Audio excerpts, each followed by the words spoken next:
og dinhi ning atong tulumanon. Inyong masayran ang kamaturan.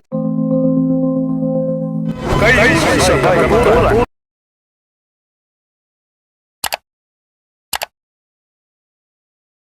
Next question na. Bro Jared, gusto mo bang sumagot, Bro Jared? Ano ba ang tema nyo sa Sabat, bro? Walang tema to kung ano lang itatanong niya. Walang tema-tema to. Walang tema. Kung ano yung itatanong niya, yun ang sagutin mo, Bro Jared. Ikaw naman.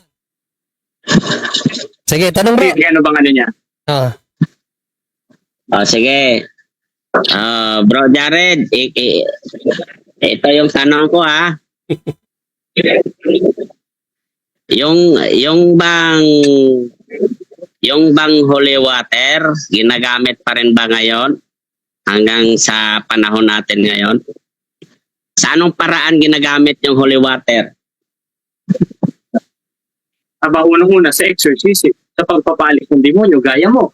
Dahil yung ama mo, sabi sa 8:44 ng 1, kayo sa inyong amang Diablo. At isa dun sa anak ng Diablo, si Ellen G. White, dahil pula ang propeta si Ellen G. White na pinanginiwalaan mo eh. Bakit? Eh, bawal lang Diyos yung pinagagagawa, gaya ng nasa 2:12 ng unang Timoteo, na hindi ko pinahintulot na ang babae magturo ni magkaroon ng pumupuno.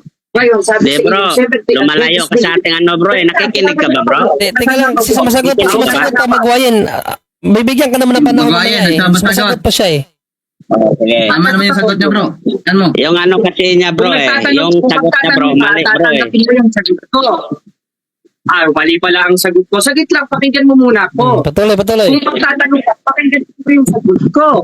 Ito nga sagot ko, yung holy water ginagamit para sa demonyo at para sa mga anak ng Diablo gaya ni Ellen G. White na kinatuparan ng 8:44 ng 1 at 2:12 ng unang Timoteo. Ngayon, bakit sinabi na si Ellen G. White ay anak ng Diablo? Eh bawal nga ng Diyos pinagagagawa. Dahil ang sabi ng Apostol Pablo sa 2:12 ng unang Timoteo, hindi ko pinahintulot ng babaeng magpuno. Eh ngayon, basahin natin ang Seventh-day Adventist belief nyo, tapos tatanungin kita. Ngayon, sabi sa inyong Seventh-day Adventist belief in 27 fundamental doctrines na isinulat ng mga Bible scholars at ng mga pastor ng Seventh-day Adventist sa page 224, sabi, the gift of prophecy was active in the ministry of Ellen G. White, one of the founders of Seventh-day Adventist. Ngayon, ako naman magtatanong sa iyo, sino ang mas matalino? Si Pablo na nagsasabi, hindi ko pinahintulot babae magpuno, o si Ellen G. White na ayon sa inyong libro, nagpuno? Sagot. Iho, lumalayo ka sa tanong ko, iho. So, Sagutin mo pakisagot mo na. yung tanong. Sagutin Huwag yung ka tanong muna niya. lumalayo. Alam ko hindi mo alam yun. Huwag kang lalayo. Sagutin mo yung tanong niya, bro. Huwag ka sagutin mo yung tanong ko. Pasok ka ng pasok. Wala ka naman sa tema eh. Hindi, sinagot Magwayin, sinagot niya yung tanong mo. Ngayon tinanong ka niya kung ayon sa Bible, sino ang mas tama? Si San Pablo ba na pinagbabawalan yung babae na mumuno? O sa reference niyo na pinuno niyo talaga si Ellen G. White? So sino ang mas Hindi. matalino daw? Si San Pablo o kayo? Sagutin niya muna yung tema ko. Huwag siya muna lalayo. Sinagot na yung tema. Sinagot na. Hindi pa nga ako tapos sa tanong Moderator, ko eh. May mga pangkat ko eh. Tagit lang po, Kanina, ang ganda-ganda ng usapan natin. Sinagot naman ka bro, Magwayin, Tapos siya sinagot pasok ka ng na pasok, di pala alam. ginagamit ngayon yung isa sa paggamit ng holy water, pagpapalayas ng demonyo. Sa mga kaparian namin, pinapalayas nila yung demonyo. At kinunik niya ngayon na yung aral nyo, aral ng demonyo, na dapat talaga kayo ma-exercise. Sagutin niya lang ako. Kapatid na Jumri, ang Hindi pa tanong nga ko sa kanya, ako tapos eh. napakaliwanag. Ngayon, kung ayaw ang sagot ko, isa lang ang ibig sabihin niyan. 4:4 ng ikalawang Korinto, 8:47 ng 1, hindi sa Diyos to, anak talaga ng Diablo ito. Bakit? Dahil sabi ni Juan sa 8:47 ng 1, yung sa Diyos, nakikinig ng salita ng Diyos. Sinagot ko na may salita ng Diyos. Kaya ang sinasabi ko sa kanya, sinong mas matalino? Yung founder ninyo at yung mga Bible scholars ninyo na ang sabi, ang puno ninyo sa Ellen G. White, o si Pablo na nagsasabi, hindi ko pinahintulot ng babae magpuno. Sumagot ka lang po, Tatang. Huwag ka magpapatutsada. Nasagot ko na yung tanong ko. Ayaw ko lang. Hindi ako nagpapatotsada. Doon muna tayo sa mga tanong ko. Huwag ka munang lalayo. Lumalayo ka eh. Mamumuntos ka lang, iho Huwag ka eh. muna sa tanong ko. Ang tanong ko kayo, Iho, huwag ka sino muna ang mas mamumuntos. matalino? Si Pablo o yung mga Bible scholars nyo gaya ni Bacalares Kuno? Na ang sabi, ang puno ninyo ay si Ellen G. White, samantalang ang sabi ni Pablo, 2:12 hanggang 11 ng unang Timoteo, hindi ko pinahintulot ng babae magpuno. Sumagot lang kayo, sinong mas matalino? Para Hindi, matigil kanino ito. bang programa to? Akin o sa inyo? Hindi tinatanong ka kapatid, tinatanong ka. Counter ano yan, counter question Hindi yan. pa nga ako tapos doon sa Hindi naman akin. kasi ito Bakit debate, hindi tiniwasan naman mo ito yung... formal debate na ikaw lang yung magtanong. So, pwede kasi kami magtanong dito. Hindi naman to. Sabi kanina, tanong kami ng tanong sa'yo, sinasagot mo naman, ba't mo sinasagot si Jared ngayon? Hindi naman. Sagutin mo, sino ang mas matalino daw? Yung mga scholar nyo na pinapahintulutan si Ellen G. White mamuno sa iyo, si San Pablo, na ipinagbabawal ni San Pablo mamuno ng babae. Sino ang mas matalino? Si Pablo, yung mga scholar nyo? Doon muna kami sa tanong ko, bro, para matapos Sinagot tayo. naman niya, bro. Tapos kinunik lang niya yung pamumuno ni Ellen G. White. Di mahirap yan.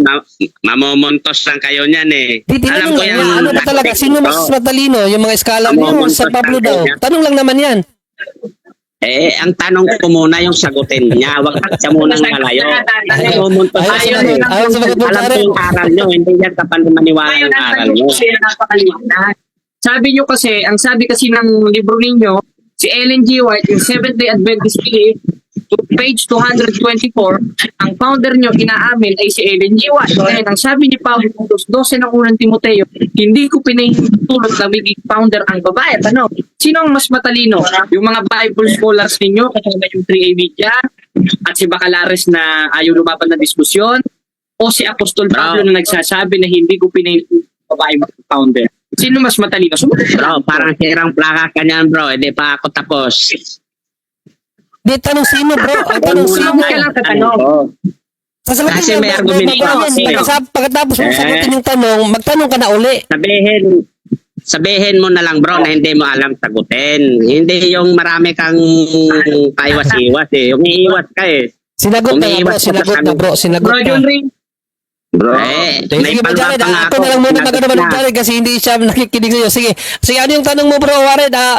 Bro, Magwain, ano yung tanong mo? Ang sabi niya, ginagamit daw sa pangano. Saan mababasa na ginagamit sa panganong demonyo yung holy water? Yes, bro, ginagamit ng mga Ako, kaparian namin saan ngayon yan, bro. mababasa? Ginagamit yan sa mga Oo. kaparian namin ngayon. Oh, Next question, saan next mababasa question. yung holy water?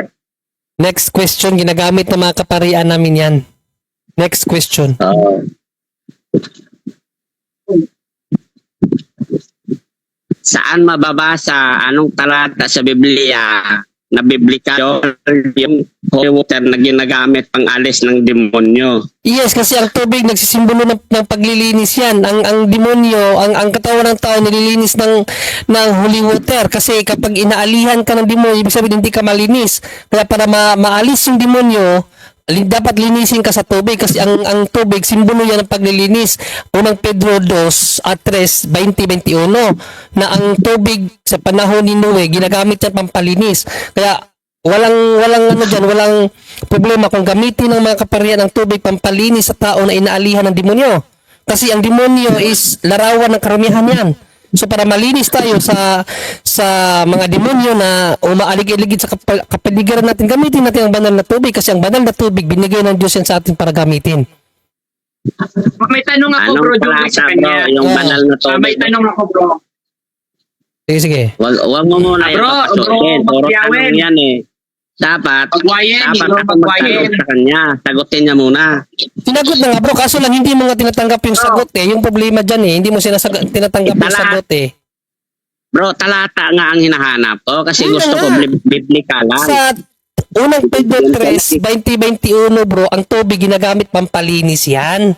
Ang banal May na holy tubig, water din talaga eh. nagpapalinis yan ng mga espiritong masasama na umaalig-aligid sa atin. Kaya ginagamit ng mga kaparian yan. Okay, so wag mo nang hanapin talaga na Makinig ka kasi sa gamitin sagot. ang banal na tubig sa pag-exorcist. Walang ganun kasi hindi mo rin naman mababasa sa Bible na paniwalaan si Ellen G. White. Wag kang literalist. So, admitado kayo bro na hindi talaga biblical yung aral nyo. Kayo ang hindi Bro, biblical bro. Hindi ka bro, nga makasagot bro, kay Jared eh. Bro, John Ring, Yes mo Jared. ang tanong ko sa kanya, yung tubig ba ng bautismo, banal ba yun? Yes or no? Banal yon. Pero yung konto Ayun, ko, tama. yung holy Sa mga water. kwento, tinatanggap mo na na may ginagamit. holy water sa Biblia dahil yung tubig ay banal. Oh, yung ginagamit nyo pang alis ng demonyo, yun ang punto Tinatanong ko. kita. Ano sa talata sa Biblia, anong talata yun? 22 sa ng gawa, ikaalis ng demonyo at kasalanan. Tanong ko sa'yo, yung banal na tubig ba ay ikaalis ng demonyo at ikaalis ng kasalanan dali ko pagpapalinis gaya ng tubig ng bautismo sa 22:16 ng gawa? Tama ba ito o dili tama? Sagot. Holy water ba yan o hindi holy water? Paano ng text? Ang tinatanong ko sa'yo, sabi mo kanina, yung tubig ng bautismo ay banal. Ngayon, kung ang tubig ng bautismo ay banal at yung tubig ng bautismo ikahuhugas at ikalilinis at aalis ang masasamang spirito gaya ng 22 sa ng gawa, tinatanggap mo ba na mayroong holy water sa Biblia? Tinatanggap mo, yes or no? Tinatanggap kong may holy water pero yung paggagamitan ko, yung ginagamit ng Okay na, kapatian Bro nyo ngayon, Junri. yun yung punto ko. Okay na, Bro Junri. Yes, Basahin mo. ang problema lang kasi talaga dito kay Bagway, na ayaw talaga sumagot. ayaw tumanggap ng katotohanan. So wala tayong magawa. Ang basta importante, Iba sumagot yung tayo. pahayag mo bro, iba yung kay Jared eh. Hindi kami ibang pahayag, bro. Hindi mo lang tanggapin. Iba lang explanation namin, pero hindi yun ibig sabihin na iba-iba yung aral namin. Isa lang yung aral namin. Ayaw mo lang talagang tanggapin, bro. So next question, ibig bro. sabihin, Next question. magpapalit. O sige, next question. Hmm. Kung ganon, yung dahil sinabi mo na yung bautismo makapagpaalis ng demonyo, meron na ba kayong nabautismuhan na demonyo? Uy, mama. Yan ang tanong ko. Palasios ka man Sabi nyo, magtanong. papalit ng demonyo eh. Palasios ka man magtanong ang tubig ginagamit sa laban sa mga demonyo para umalis, hindi para pagabanalin ang mga demonyo. Kasi ang konteksto ng tanong mo, para bang gusto mong ipaging banalin ang demonyo. Mali yun. Ay, sabi nyo eh. False dilemma yung mga Pag tanong mo eh. nilinis yung mga demonyo eh. Yun sabi nyo eh. Ginagamit yun pampalinis sa mga tao na inaalihan ng demonyo. Ibig sabihin yung tao ang lilinisin. Yung tao ba yung inaalihan ng demonyo? Yung tao ang lilinisin, hindi ang demonyo yung lilinisin. Ano ka ba? Ang demonyo paalisin sa tao. Kaya ginagamit ang banal na tubig kasi ang banal na tubig, bibili ka naman yan, nagbinigay ng Diyos sa tao pang palinis, di ba? Sa Ezekiel 36, 25, Ezekiel 36:25, ibinigay yung tubig pampalinis sa ating body. Actually in 10:22 ng Hebrews, sabi ni St. Paul, yung tubig sprinkle of the water, nakakalinis ng puso yon. So talagang yung tubig, kagamitan niya na ibinigay ng Diyos, yung banal na tubig, hindi yung ordinaryong tubig, yung banal na tubig, kagamitan niya ng Diyos na ibinigay sa mga kaparian para magamit nila pampalinis sa mga tao. Kapag ikaw inaalihan ka ng espiritu, ibig sabihin hindi malinis ang iyong budhi. Kaya ginagamit ang holy water para matanggal yung nagpaparumi sa spiritual mo na aspeto, yung mga demonyo. At lumalayas naman kasi napapatunayan yan sa mga exorcism ministry ng mga kaparian namin, kapatid. Gusto mo bro, Magwali. ayan, wag na yan. Magdiskusyon tayo sa radio. No? Patunayan mo na ang Seventh-day Adventist ay ang tinayo ni Kristo ayon sa Biblia at tutulak ko. Gusto mo magka-friendly dialogue tayo, may moderator para maayos? Para hindi tayo nagsasapaw-sapaw? Oh, pwede yan. Gusto mo Ano magwali? yan? Ay na, tinatanggapin ba yung hamon ni Brother Jared? Gusto niya, para walang sapawan, magdiskusyon kayo ng may moderator, yung talagang formal na diskusyon. Patunayan mo na ang SDA ang tunay na iglesia. Patunayan ko na ang SDA ay ang tunay na iglesia. Oo, yan. Bro, Napakadali na available ako topic yan. bukas. Gusto mo, Ayon sa Biblia. alas 12 tayo ng tanghali. Ayon sa Biblia lang, walang Ano ka na dyan? referensya. Pagbibigyan lang, lalo kang talo dyan. Ay, hindi naman kami Sige, second Jared, Biblia. sige, Tanggapin mo Brother Jared, ayon sa Biblia lang. Sige, pagbibigyan kita, sola scriptura tayo dahil dati ko sola scriptura. Alam ko yung Oo, gagawin pero ko. Alam schedule ko na rin natin ang mga yan kasi babasa. pag-aaralan ko muna yan. Ay, Masyadong Bro busy Jared, ako. pag-aaralan pa daw niya, hindi pa siya ganun kagaling sa debate kasi Bro Jared. Hindi kasi to debater, bro. Ano lang to, panggulo lang to na sige, SDA ba? sige. Puro Okay. tanong lang. Oh, sige, so, Maganda sana si pag-aralan niyo muna Bacalari. Bro Jared, sa susunod mo na sa abon. Pero mahirapan kayo sa tanong. Next week kayo ma-schedule bro.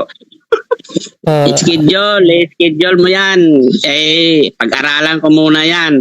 Kaya Biblia lang, kapag napag-aralan mo na, walang kapag gamit napag-aralan mo na, kapag napag-aralan mo na, balik ka dito, sabihin mo, handa ko nang harapin si Jared. Yan. Kapag napag-aralan mo na, ikaw dapat ang mag-ano na kahanda mo na si sige. Jared. Oh. So maghihintay lang si Sige, Jared sa'yo. Yung ano ha, yung patakaran ha, Biblia lang, Bible alone lang. Isang Biblia lang, walang ibang libro na babasihan ha, babasahin, wala ha. Biblia lang. Sige. Biblia Basta lang magandaan mo talaga. muna yan. Sige, magtanong ka muna kasi Oo. wala pa yung Pagandaan ano ko mo. yan. Talagang anuin ko talaga yan. Oh, sige, pag-aralan mo. Research muna ako. Kasi hindi naman ako professional debater eh. Papatunayan lang natin ayon sa diwa ng Biblia. Diwa ng Biblia, diwa ng Biblia o diwa mo? Diwa ng Biblia. Yung sa Biblia. Sige, Kasi, magtanong ka na magwayin. sige. Ito naman. Sino ba sasagot nito? Sige, ako. Ikaw ang sasagot. Parang wala na yung ako ah. Nabusan ka na ng tanong. Ubusan ng tanong to, ubusan ng oras, wala nang kaidan to. Ay, lumabas yung isang mong kasamahan eh. Maganda sana kung nandito yung isang mong kasamang ganda, kaso lumabas siya eh. Tapos ang tanungan, kahit na. Hanggang alas 11 to bro, hanggang alas 11. Kaso wala kasing ibang protestante na pumasok, siya lang, kaya nasa kanya lahat ng oras. Bakit? Wala pa nakatabay dyan? Wala pa eh, Yung isang mong kasama na kaganina, umalis eh. Nahingayan siguro sa'yo yun. Hindi na napasok eh. Sige, magtanong ka na. Sige. Dito naman tayo sa mga utos. Mga utos, no? Sige, utos. Yung mga utos ba, yung sa Ten Commandments, tama ba yun na pinalitan nyo ang araw ng Sabat? Tama ba na pinalitan namin ang araw ng Sabat? Oo. Hindi namin pinalitan ang araw ng Sabat. May binanggit ang Bible na another day. Yung another day na yun ang pinanahan o ano yan sa Tagalog na yan, no? Yun ang pinili ng simbahan na araw ng pagpangilin sa Diyos kasi may binanggit man na another day at aminado ka man na yung another day is Sunday, hindi yung Saturday kasi another day na nga eh. Kapag another day, hindi Saturday yun bro, another day, di ba? Another day, sabi mo Sunday yun, kasi yun ang pinili ng simbahan, wala kaming pinalitan. Ganon. Bakit yung kautosan na 10 utos, Sino tumatawag? bakit Saan yan? iba yung inyo, iba yung nasa Biblia? Ano? Yung 10 utos, iba yung nasa inyo, iba naman yung nasa Biblia na 10 utos. Hindi man iba. Ano sinasabi mong iba? Walang iba ha? Parehas lang yan. Ang katikisim lang namin, sinamarize ng simbahan. Hindi yan iniba. Sinamarize. Katulad ng Panginoong Kristo pagdating sa Mateo 28 at Marcos 12, sinamarize niya. Ginawa ng dalawa na lang yung utos ng mga dalawang pinakadakilang utos. Yung 10, ginawang dalawa. So hindi yun pagbago bro, pag-summarize yun.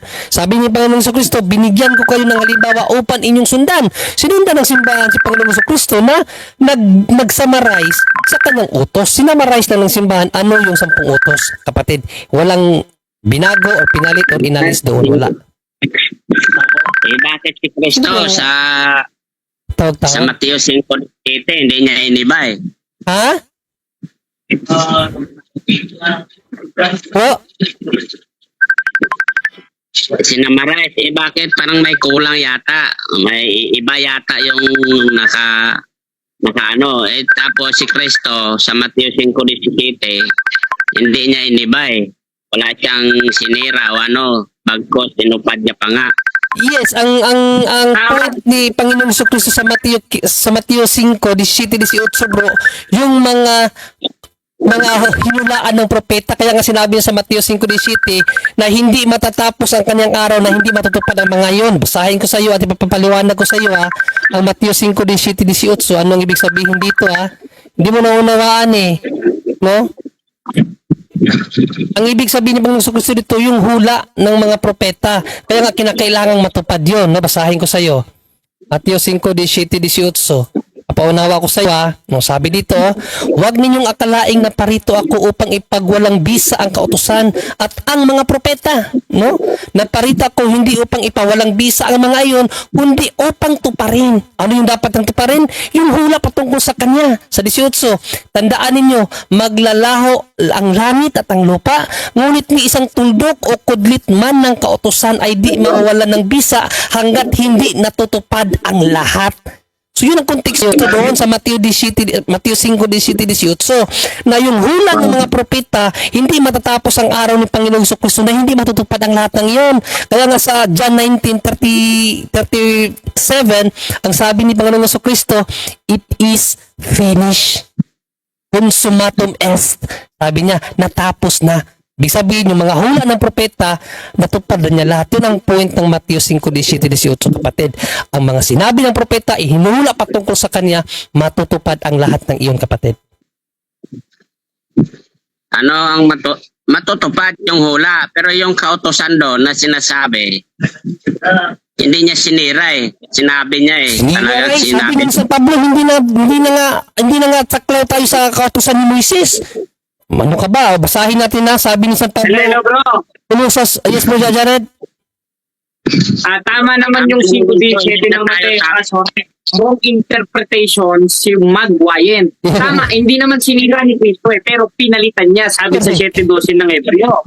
Sapagkat ng palitan ng pagkasaserdote, kinakailangan palitan ng kautusan. Hindi naman natin sinira ang kautusan. Dahil hindi naman sinira ni Cristo dahil ang pagsira sa kautusan, yung paglabag sa kautusan. Eh yung kautusan, hindi naman para sa mga matwid yun, si Cristo matwid eh. Kaya hindi niya talaga sisirain, kundi pinalitan. Ngayon, ang tanong ko, Katunayan, 13:39 ang tanong ko, ang sabi, di na kayo aariing ganap sa pamamagitan ng kautusan ni Moises. Ito, ako magtatanong sa iyo. Yung kautusan ni Moises doon, sinusunod pa ba ng SDA na sinira ni Cristo o hindi sinusunod? Yan. Aling kautosan doon, merong mga kautosan na hindi na sinusunod, merong kautosan na sinusunod. Ngayon, yung kautosan ni Moises, sinusunod nyo ba yon? Yes or no? Aling kautosan doon? Tinatanong kita, yung kautosan ni Moises na tinutukoy sa ano mo, specify mo anong kautosan yun dahil maraming kautosan. Ito yung kautosan na yun na sinasabi ni Jared, no? Yung specific na 4 na kautosan na pinapasunod pa ba to? Ito, Colosas 2:13-14, kapatid. Pinapasunod pa ba to? Sabi dito, basahin natin na. Kayong dating patay dahil sa kasalanan, kayong mga hintil na hindi saklaw sa pagtutuli, ayon sa kautusan ay binuhay ng Diyos na kasama ni Kristo, pinatawad niya ang ating mga kasalanan at pinawalang bisa ang lahat ng naisusulat na alituntunin laban sa atin. Pati ang mga pananagutang kaugnay dito, pinawin niya ang lahat ng ito nang ipako sa krus. Sa pamamagitan ng kanyang kamatayan sa krus, nilupig niya ang mga pinuno at kapangyarihan ng sanlibutan. Ang mga ito'y parang mga bihag na kanyang ipinarada sa madla bilang katunayan ng kanyang pagtagumpay. Kaya't huwag na kayong magpasakop sa anumang alituntunin ng alin tungkol sa pagkain o inumin, tungkol sa kapistahan o sa bagong buwan o sa araw ng pamamahinga. Yun yung tanong ni Jared. Yun doon. Hindi na namin Sakla ba tayo sa mga kautusan na yan o hindi na? saklaw pa sa pagkain ng mga karumalduman. Doon, bawal tayo doon. Pero sa mga alituntunin, huwag na kayo magpasakop, tapos saklaw pa rin. Bro, intindihin mo muna, bro. Intindihin mo muna, bro, kung ano yung sinasabi mo at yung sinasabi ko. Malinaw na yan dyan, no? Huwag na kayo magpasakop, pero saklaw pa rin sa'yo. Huwag na kayo magpasakop, eh. Hindi, intindihin mo muna. Huwag ka munang, you are under cross, bro, eh. You are under cross. Ikaw ang tinanong ni Brother Jared kung ano yung mga makautosan na hindi na dapat Huwag ka munang mananapaw kasi hindi yan makakit sa langit ang mananapaw. Ito mga kautusan na yun, no? Araw sa pagkain o inumin. Kaya nga kayo, nakapagtataka kayo, hindi pa rin kayo kumakain ng baboy. Hindi na kayo magpasakop sa mga pagbabawal na yan sa anumang uri ng pagkain at inumin. Tungkol sa mga kapistahan. Sige, bro, ikaw na lang Sa bagong magsalita, buwan sa bro. araw ng pamamahinga. Yan ang punto ni Bro Jared. Sakla pa ba tayo sa mga kautusan na dyan?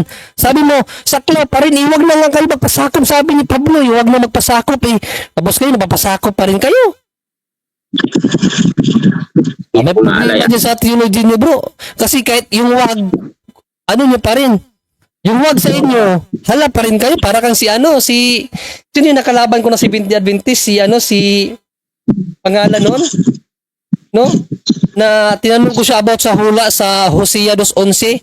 Sa ngayon ka ba na ipahihinto ng Diyos yung araw ng pamamahinga sa yung linggo-linggo na pamamahinga? Sa ngayon ka, sabi niya, sang-ayon ako pero magsasabat pa rin kami. Parang ikaw yun eh. Bawal na, magpapatuloy pa rin. Sabi na nga din sa Pablo huwag na kayo magpasakop sa mga alituntunin ng alin. Anong alituntunin na yon? Pagkain o inumin, anumang kapistahan, bagong buwan, o araw ng pamamahinga. Huwag ka na magpasakop doon kasi sa mga Hudiyo lang yon. Tapos sabihin mo magwain, dapat pa rin ka magpasakop doon. Huwag na nga magpasakop, sabi ni San Pablo Kaya mali-mali talaga yung aral niyo, bro, ng SDA. Kaya tama si Brother Jared, huwag kayo magpasakop sa babae. Kasi yung babae talaga source of kamalian yan. No, sabi ni San Pablo yan sa taga-Korinto na yung babae talaga ang unang naguyo ni Satanas. Kaya hindi nga pinapahintulutan ni San Pablo na mangaral ang babae. Kasi yan ang unang naguyo ni Satanas, ang babae. Kaya kayo bro, guyong-guyo kayo kasi founder niyo babae. Magwain, may tanong ka pa. Binilang ko bro, mga sampung ano na bro, nakasampung supalpal ka na bro sa gabing ito. Tutulog na yata siya, bro. Hindi, gising pa yan. Ano kasi yung speaker niya mahina. Magwayan? Tapos ka na ba, bro? Yes, tapos tanong. Baka gusto mo pa sumapaw, tirahin mo na lahat. Ihintayin ko na lang yung buhat ko. Tirahin mo na lang. Pwede magtanong sa kanya. Sige bro, anong tanong mo bro? Bro Magwayin, tanong ko lang bro kung okay lang ba? Yung ano bro, 613 Law of Moses, sakop ba kayo, kasali ba kayo doon o hindi? Hindi ko yan ma-specify bro kung ano-ano yan bro, pero ang masasabi ko lang yung sinusunod talaga namin, yung halimbawa yung mga karumal-dumal, hindi bawal talaga sa amin yan. Tapos kung babasahin natin yung buhat si Apostol Pedro, yung kiniklaim yung unang papa, hindi nga kumakain ng karumal-dumal. So bro, yung tanong ko lang naman kung yung tanong ko lang. Wala na si Moises yan. So hindi mo alam yung Mosairot Law? Hindi ko pa hindi nga ako professional na debater. Yung sige bro. ko nga dito. Okay, hindi na ako magtatanong bro. Hindi niya kaya yung theological question mo bro. Wala siyang alam sa mosaic, ano yung mosaic. Kung gusto niyo bro, kung gusto nyo na talaga ng debate na mga marami kaming mga dyan na mga professional. Alam namin bro, lahat yun. Kayo Papasukin mo dito bro. Lahat yun, nilang pornas namin. Ug inyo nang nabati ang mga kamatuoran dinhi ning atong tulumanon. Kay sabay kamatuoran. Ako lang hinaot, kadaghang kamog lakatunan. Daghang salamat.